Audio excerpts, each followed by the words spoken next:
I locked myself in the bedroom, sat down at the edge of our bed. I was shaking. I was terrified what I might have done to my wife or daughter in that emotionally hijacked state where I had absolutely no control. I lost all cognitive connection and control over myself, my behaviors, my emotions. My emotions were 100% in the driver's seat. I was no longer driving my vehicle.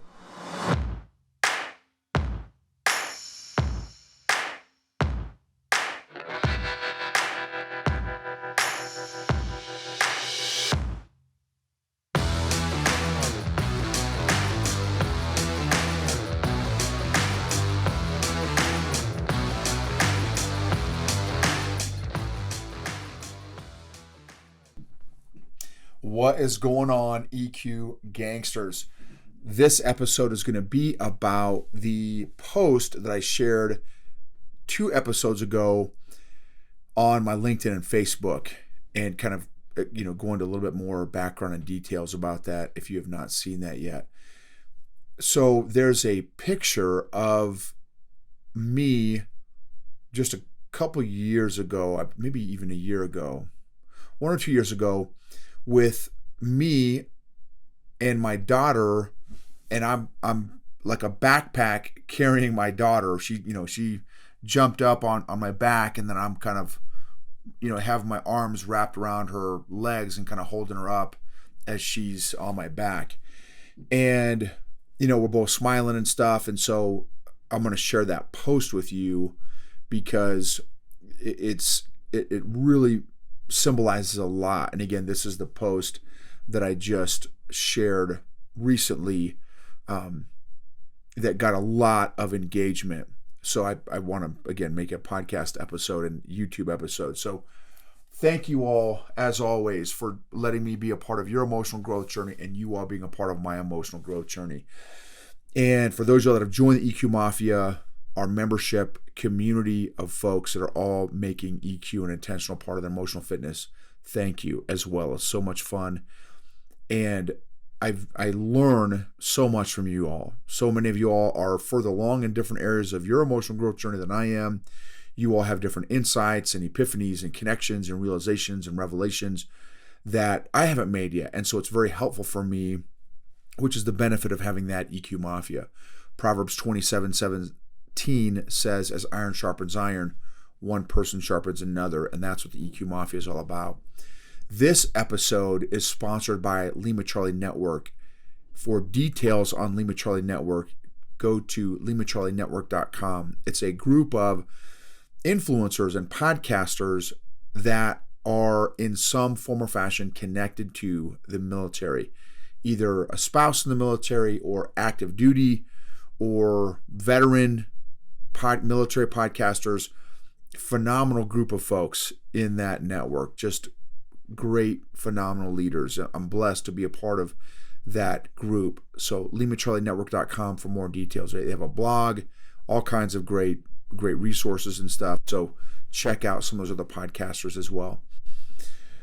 So for those of you that are watching on our YouTube channel, I'm going to be looking down, reading the actual post that I did. And then for those of you on the podcast, no sweat and no worries. And also, thank you again for rating, reviewing, subscribing, sharing particular podcast episodes or YouTube episodes that you feel really resonate with you, and sharing those with your friends and maybe family members in some cases. So thank you. That really means a lot. And then for those of you that have given us ratings and reviews on our podcast platforms, that's also really, really helpful and really appreciative. So thank you for that. Okay, so again, going back to that photo and this just a year or two ago in Colorado, I'm wearing a flannel and jeans and my combat flip-flops. Actually, they're not combat flip-flops. And then my daughter, I don't remember exactly what she's wearing, but she's wearing a smile, which for me is most important. I think she had jeans and like a striped shirt or something on. And so she was probably 12 plus or minus in that photo. And we're both smiling. And so here is the post that I made. And again, I'm going to go into a little bit more details, but why does this photo mean so much to me? It was only a few years earlier that, due to my extreme lack of emotional awareness and emotional control, I almost did something that terrified me. And I would have regretted it until I died. Stick with me. Emotional lesson for today. This actually comes from episode 222, the 20 lessons on emotions. You can behave differently than how you feel. You can separate how you feel from how you behave. Some of you may find that elementary. Others may not believe me. I was in the latter camp a few years ago. Here's the rest of the story. We were in our living room. It had a 20-foot ceiling with 2 skylights, hardwood floors, big navy blue sofa.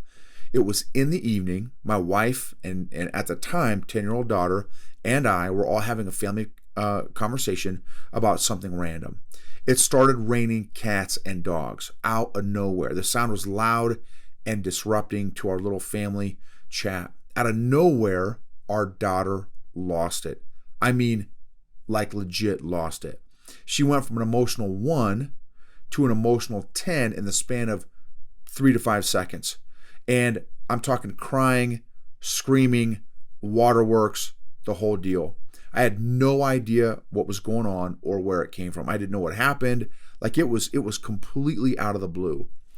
Due to my incredibly low EQ at the time, I also immediately went to an emotional 10. I couldn't stop myself. I went from Bruce Banner to the Incredible Hulk in the span of 0.3 seconds. It happened so fast, and only by the grace of God, something in me dragged me 10 feet to our bedroom, to my wife and I's bedroom. I locked myself in the bedroom, sat down at the edge of our bed. I was shaking. I was terrified what I might have done to my wife or daughter in that emotionally hijacked state where I had absolutely no control. I lost all cognitive connection and control over myself, my behaviors, my emotions. My emotions were 100% in the driver's seat. I was no longer driving my vehicle. My wife knocked on the bedroom door about a minute later. She stood in the corner of the bedroom until I calmed down. She said, "Noble, do you realize that you can behave differently than how you feel?"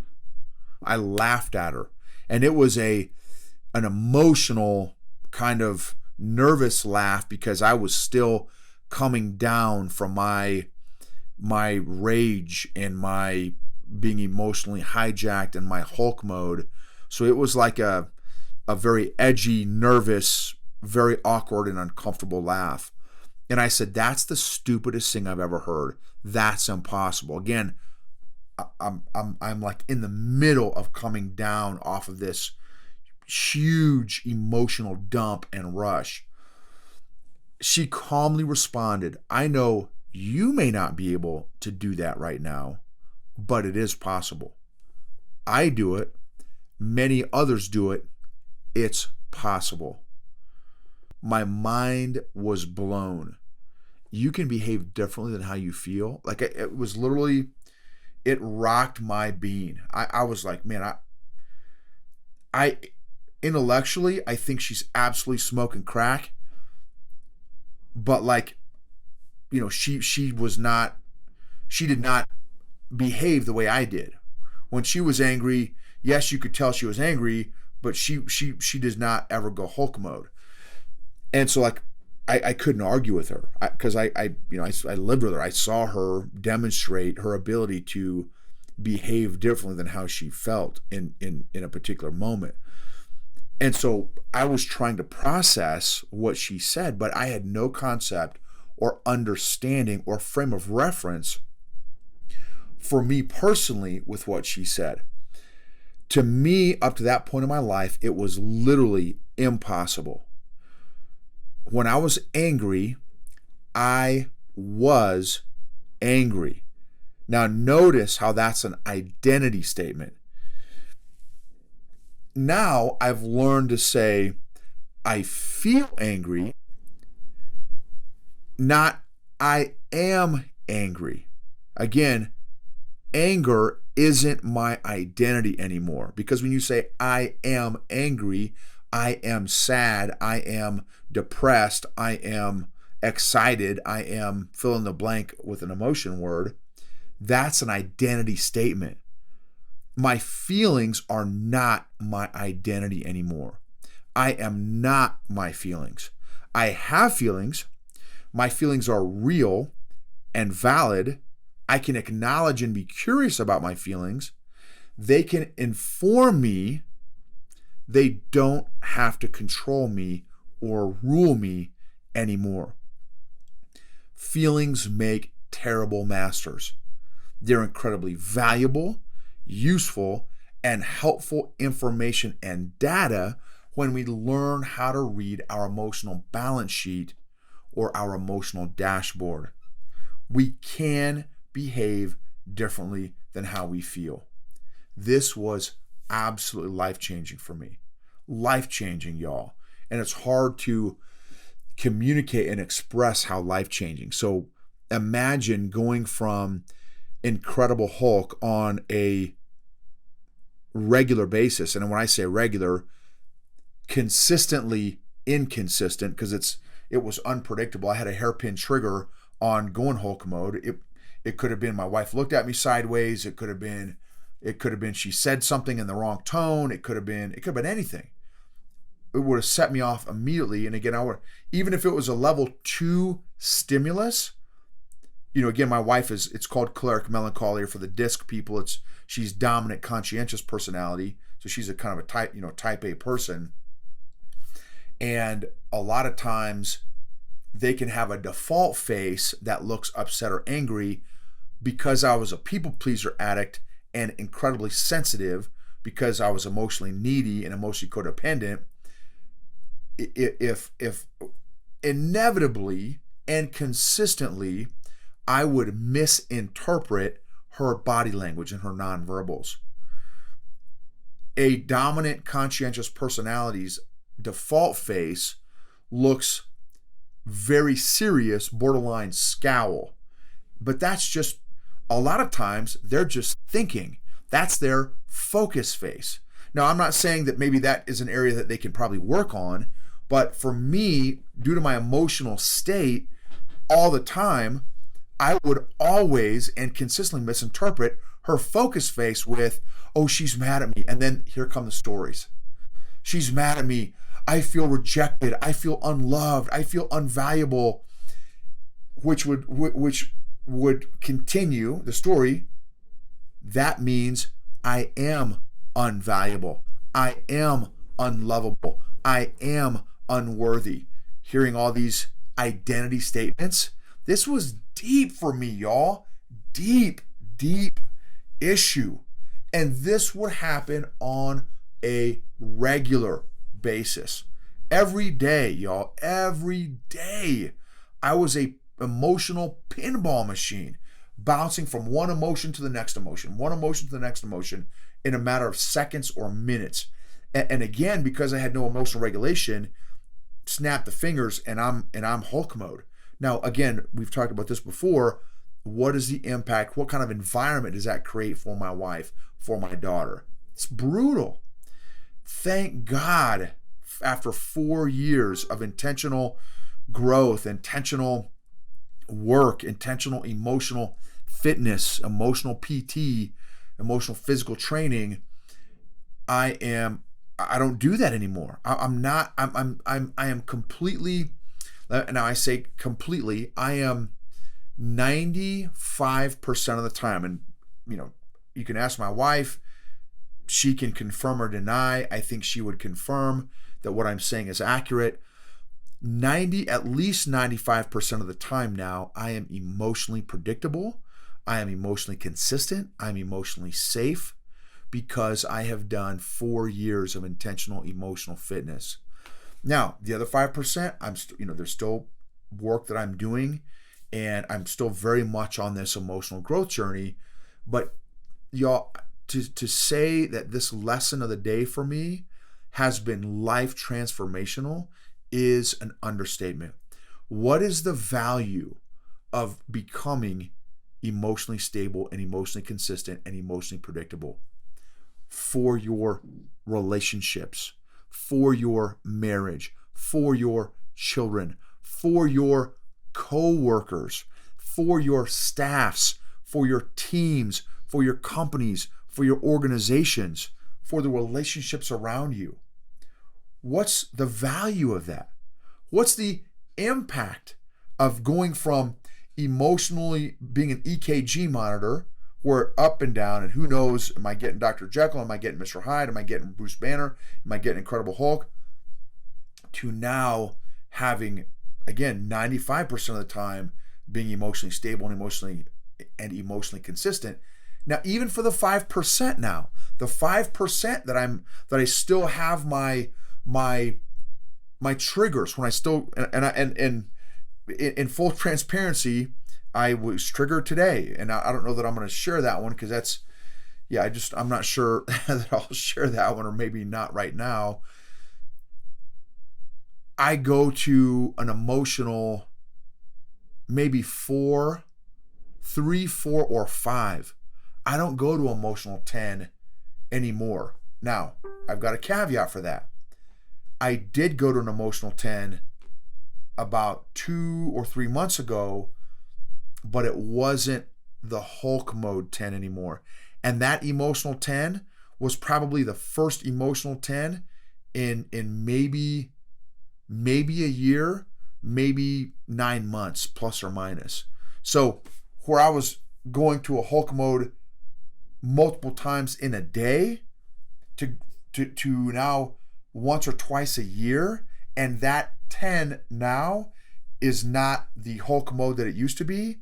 And when I do get triggered, it again, which is rare, I go to a 3 or 4, maybe a 5. Y'all, it has been life transformational. It's impacted our businesses. It's impacted our finances for the better. It's impacted my relationship with the Lord. It's impacted my marriage. It's impacted my parenting. There is not a relationship that it has not impacted. It has, this is fire, y'all. It has impacted my ability to identify, create, and enforce healthy boundaries in my relationships, personally and professionally. Not 100% with my boundaries, but again, I'd probably give myself about 95 to 90, well, I'll say 95%, not 98%. I would say probably 95%. So the concept of we can behave differently than how we feel is massive. Again, I'm not 100%. Eating, I still have a default that kind of goes to, I'm feeling some sort of emotions, boom, let me go eat something. Still working on that. That's probably 40% better. So I'm not near as high as I used, as the other areas. So I'm not 90%, 95% with my eating. Again, I'm probably maybe 30, 40% improvement from how I used to be pre-emotional growth and emotional intelligence stuff. But anyway, just want to share that lesson with you today. How do you feel about that? Are you able to separate your behavior from your emotions? Are you able to communicate in a healthy, productive way? I feel angry, depressed, upset, sad, excited, joyful, happy, fulfilled. Or are you still saying I am, right? Using an identity statement versus a feeling statement. Our feelings change, y'all. So for us to communicate emotions as our identity is just not accurate. Right? We are not the embodiment of a particular emotion, because our emotions change all the time, literally minute to minute. So how are you doing at that stuff? What insights or takeaways do you have that you could share with us, either on social media? You can follow us on all the social media channels. I'm on LinkedIn. LinkedIn is Noble Gibbons, or maybe it's Noble Gibbons on LinkedIn. And Facebook, if LinkedIn, it's Noble Gibbons. Facebook, it's I think the Noble Gibbons. Also Noble Gibbons. Sorry, y'all. Instagram, I know Instagram is the Noble Gibbons. And again, that's NobleGibbens. So Instagram is at the Noble Gibbons. And Facebook and LinkedIn are Noble Gibbons. And then we also have EQ Gangster on Facebook and Instagram. Thank you all again. If you wouldn't mind taking a few minutes, if you haven't done it, I say a few minutes, a few seconds, it'll probably take you 15 to 20 seconds to maybe write a review and rate us on our podcast. Thank you. If you found this episode helpful, please share it with a buddy, family member, friend, that kind of thing, coworker, maybe even. Thank you again for letting us be a part of your journey. Every day, in every interaction, in an relationship, we are on the receiving end of each other's emotional intelligence or lack thereof. Emotionally healthy leaders create emotionally healthy cultures and organizations, which lead to and optimize and maximize outcomes and results.